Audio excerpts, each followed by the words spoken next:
The wind carried sparks across the forest floor, scattering them like fireflies. The night smelled of smoke and gasoline. Beneath the flickering canopy, a car lay on its side, its front end crushed against a pine. The flames weren't roaring yet, but they were spreading fast, crawling through the seats, licking at the roof. Inside, a little girl sat strapped to the back seat, her face streaked with soot. Her wrists were tied, her small fingers trembling as she tugged against the belt that wouldn't move. She didn't know where she was, only that it hurt to breathe. Outside, the forest seemed alive, not with birds or crickets, but with the low hum of danger. Then, between the trees, the bear appeared again. He moved slowly, his paws silent against the ash. His fur glowed orange in the firelight, each step deliberate, unafraid. Most creatures would have fled, but something ancient stirred inside him, a memory of cries, of pain, of something small and fragile. He circled the car, his nose twitching at the burning metal.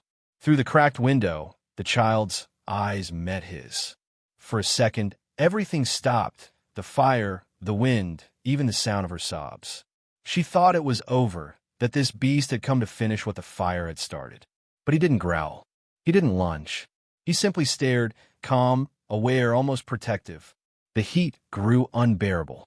The bear stepped back, pawed at the ground, then moved toward the driver's side. He nudged the door once, nothing. Twice, metal groaned but held. The third time, he lowered his shoulder and shoved hard. A dent split across the panel, smoke pouring out like breath. The girl coughed, her vision blurring. She whispered something too soft for anyone to hear. Somewhere in the distance, sirens wailed, faint at first, then louder, closer. The bear paused, his ears flicking toward the sound. He pushed again, one final heave, and the window shattered. The blast of hot air stung his fur, but he didn't move away. Through the broken glass, the girl's small hand slipped free of the belt. She reached toward him, trembling, weak, and for a moment, her fingertips brushed against his paw. Then came the roar of tires. Flashing lights split the smoke.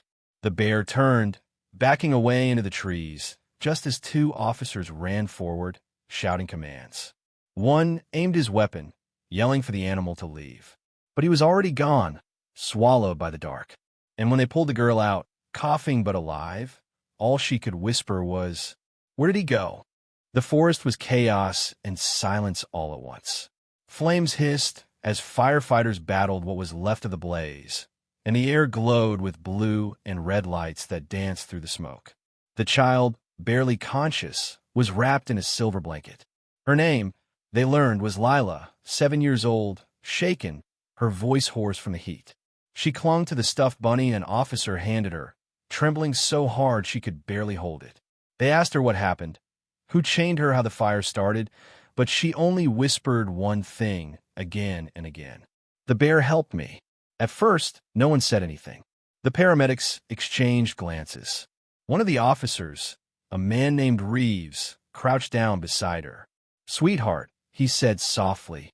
"You mean the firefighters?" "The men in the helmets." Lila shook her head. Her eyes were glassy, fixed on the tree line beyond the smoke. "No, the bear. He broke the window." Reeves stood, rubbing the back of his neck. "Shock," he muttered to his partner. "Kid's just scared, confused." But something in his voice wasn't certain. He had seen it too, a massive shape moving just before the lights arrived. A shadow that didn't run until the sirens grew close. Later, as the fire died down, investigators combed through the wreck. One of them, a woman named Carter, crouched near the back seat. Her flashlight beam landed on a glint of metal. A chain, melted in places, still locked around the seat mount. She exhaled slowly. "Someone did this on purpose," she said. The fire started inside. That changed everything. This wasn't an accident. It was a crime scene. Nearby, Reeves noticed something else, prints in the soft dirt beside the road. Massive, clean, fresh. They weren't from boots or tires. He crouched, tracing one outline with his hand. "Bear," he whispered. The edges were still sharp. Whatever it was, it hadn't been gone long. When the report went in later, it didn't make sense. Child rescued. Fire contained. Bear present. No signs of aggression. But deep down, the men on that call knew something was off. Wild animals didn't walk toward fire. They didn't circle cars or push on doors. And they definitely didn't leave just before the rescue. By dawn, the story had already spread. A girl saved from a burning car. The media called it a miracle. The police called it luck. But Lila, sitting in her hospital bed with her mother's arms around her, whispered the truth no one believed. He found me first. Outside, the morning light spilled over the treetops. The forest, blackened in parts, still smoked quietly. And somewhere deep within it, that same bear moved through the ashes, his paws sinking softly into the earth. He didn't look back. He didn't need to. The child was safe. His work for now was done. But when he stopped at the edge of a stream, he lifted his head toward the sky and breathed in. The wind carried a faint scent, gasoline, metal, and something else, the one who had chained the girl. His eyes narrowed. He remembered. And though the fire was over, the hunt had just begun. Days passed, but the nightmare refused to fade. The headlines had turned Lila's story into a sensation. Child saved from flames. But what no one could explain kept everyone whispering. The bear. Witnesses spoke of paw prints circling the car. Officers confirmed they saw movement before the rescue. Yet, no footage, no clear proof, only fragments of disbelief. Some called it coincidence. Others, something else. Detective Reeves, the first officer at the scene, couldn't let it go. He had replayed that night 100 times in his head. The sound of bending metal, the timing of it all. The car shouldn't have held that long against the fire. Someone, or something, had delayed the flames. And the prints he'd seen were too deliberate, too close, like the animal had known exactly where to go. Then came the real shock. The babysitter, a woman named Dana Cole, was missing. Her apartment door had been left open. Phone on the counter, car gone. Police found traces of lighter fluid in her trunk and a single burned glove near the park where she'd last taken Lila. It was no accident. Dana hadn't been a victim. She was part of it. But part of what? When detectives traced her phone records, they uncovered a series of late-night calls to an unknown number, prepaid, untraceable. Yet one lead surfaced, a man named Nathan Cole, her older brother. A history of violence, hospitalizations, and a restraining order she'd filed 2 years earlier. He had vanished, too. That night, the forest grew restless again. Miles from town, under a moon half buried in cloud, the bear moved silently between the trees. His wounds from the fire had healed, but his memory had not. He followed the scent that had lingered since that night, the sharp, acrid trail of the one who'd hurt the child. Every sound around him was clear, the whisper of leaves, the crack of twigs under human feet. They were back, the same scent, 2 of them. Near a cold stream, Nathan sat by a fire pit, his face rough, his eyes hollow. Dana trembled across from him, pacing. "You said it was done," she hissed. "You said no one would find her." Nathan's jaw tightened. "It was done, until that thing showed up. You saw what they're saying? A bear? You made a mess, Dana. You always do." Her voice broke. "I didn't know what else to do. You said she..." He cut her off, slamming a bottle to the ground. Quiet. The bear stood just beyond the tree-line, breath steady, eyes fixed. He didn't move closer. Not yet. But every word, every sound burned into him like the memory of smoke. He understood only one thing. Danger. The same kind that surrounded the girl. Back in town, Lila woke from another nightmare. The forest was burning again, the same fire. But now, there was more. She saw 2 figures arguing near the flames, shadows twisting in the heat. A man, a woman, and the bear behind them, watching. When she opened her eyes, her mother was at her side, whispering softly, "It's just a dream, sweetheart." But Lila shook her head. "No, he's still out there." Reeves returned to the forest the next morning. The place was quiet, too quiet. Near the stream, he found tire marks, footprints, and something huge pressed into the mud, a paw print fresh. His heart raced. The same bear had come back. Miles deeper, Nathan was growing paranoid. "We have to leave," Dana urged. "They'll find us here." He glared. "Nobody's coming." The woods are ours now. But the forest didn't belong to them anymore. A sound echoed, low, deep, a rumble that wasn't thunder. Dana froze, eyes wide. Nathan spun, shining his flashlight into the dark. Nothing, only trees. Then came another sound, heavy breathing, close. The beam caught a glint, two golden eyes staring back. "Run," Dana whispered. The bear stepped into the firelight, silent, massive, his fur streaked with ash. Nathan raised a knife, shouting, stumbling backward. The bear didn't charge, not yet. He just watched, like judgment itself had taken form. Nathan swung the blade wildly, his hand shaking. "Get away," he screamed. But the forest itself seemed to close around him, the trees, the wind, the silence. Dana turned and bolted, crashing through the underbrush. Nathan backed toward the stream, slipping on wet stones. The bear followed, slow, deliberate. Then, in one thunderous motion, he reared up, a wall of power and fury that made the air tremble. Nathan stumbled, fell backward into the water, gasping. The knife slipped from his hand. The bear didn't strike. He stood above him, staring down, calm, steady, ancient. His breath steamed in the cold night air. Then he turned, glancing once toward the forest's edge, where Dana had run, and vanished into the dark. Nathan lay there, soaked and shaking, too stunned to move.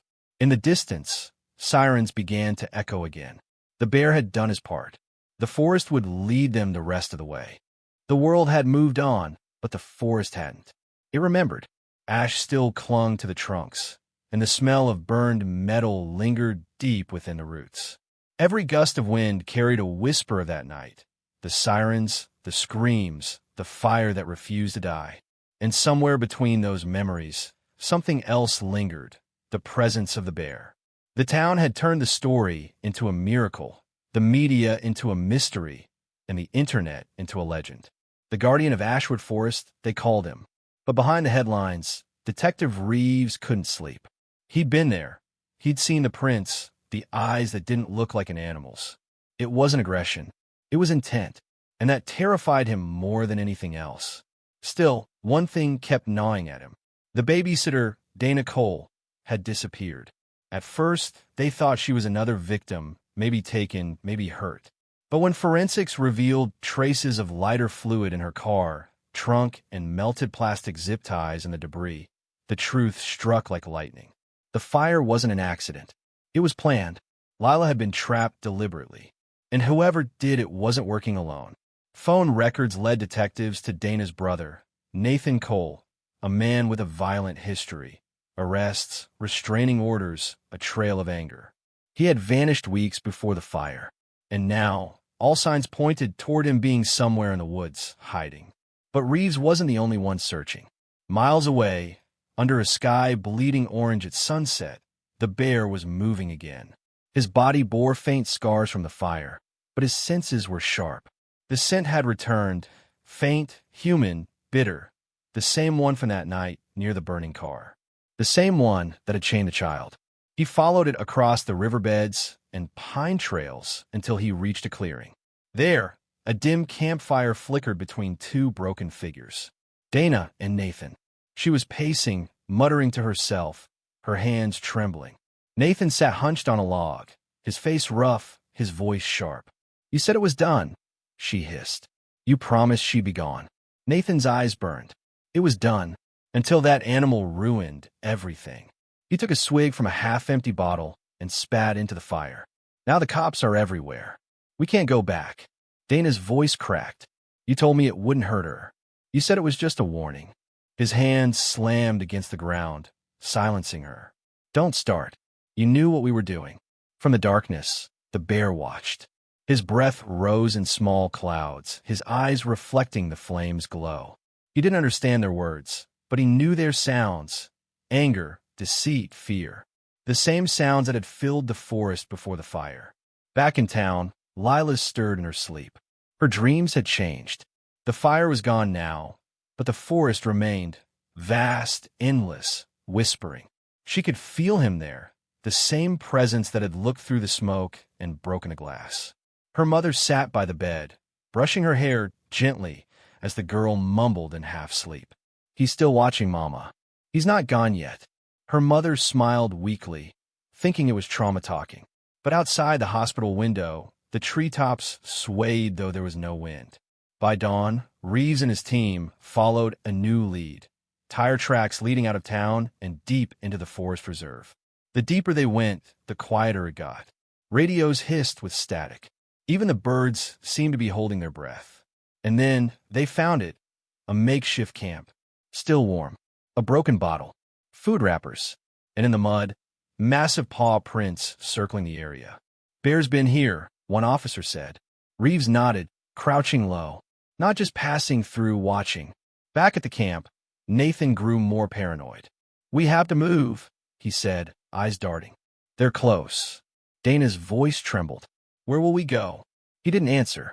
His hand reached for the hunting knife beside him, fingers twitching. Then a sound cut through the silence. Low, deep, heavy. It wasn't the wind. It was breathing. Dana froze. "Nathan!"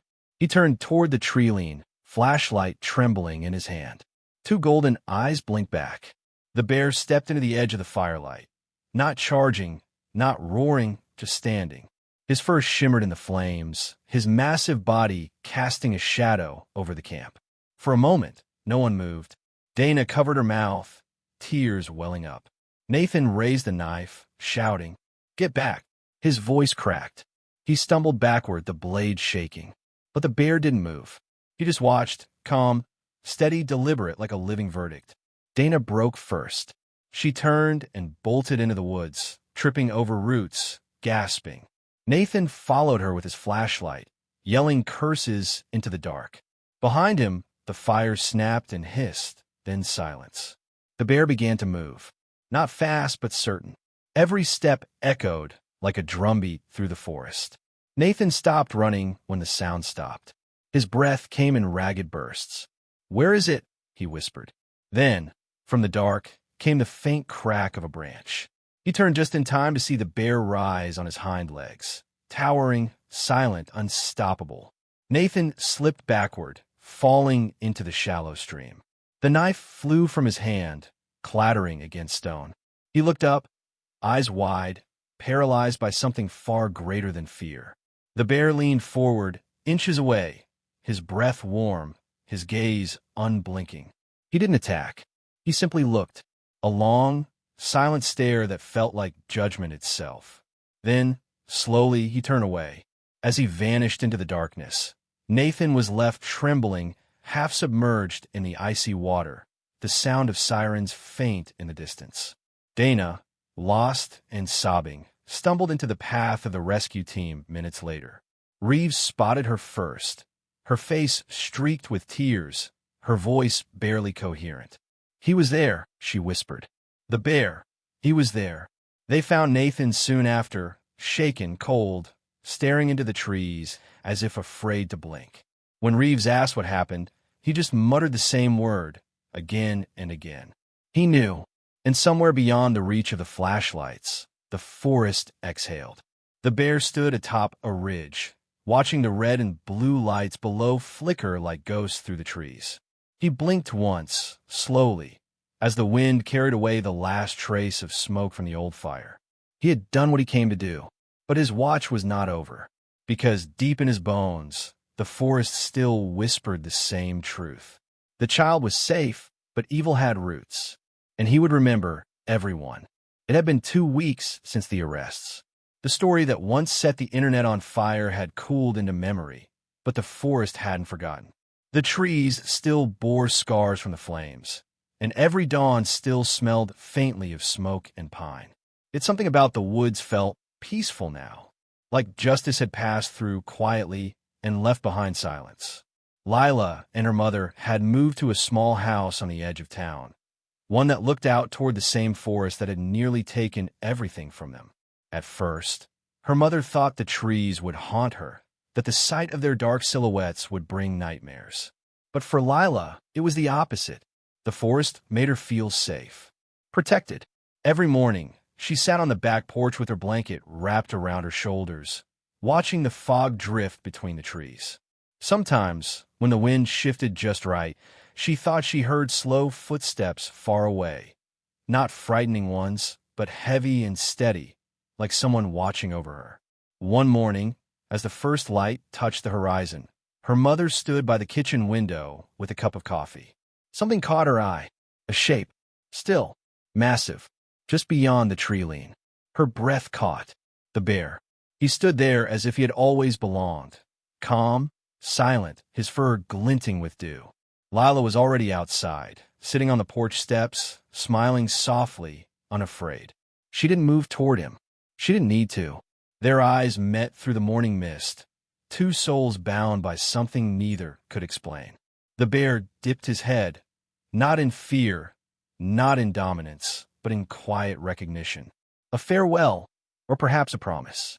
Then, with a slow turn, he disappeared back into the trees. The branches swayed once, then stilled. Lila's mother stepped outside, kneeling beside her daughter. "You saw him, didn't you?" she whispered. Lila nodded. "He never left, Mama." And as the sun broke through the fog, painting the forest gold, the little girl smiled. Not because the bear was gone, but because she knew he was still there, somewhere in the silence, watching, waiting, guarding. Because some protectors don't wear uniforms. Some come from the wild. And some stories never truly end.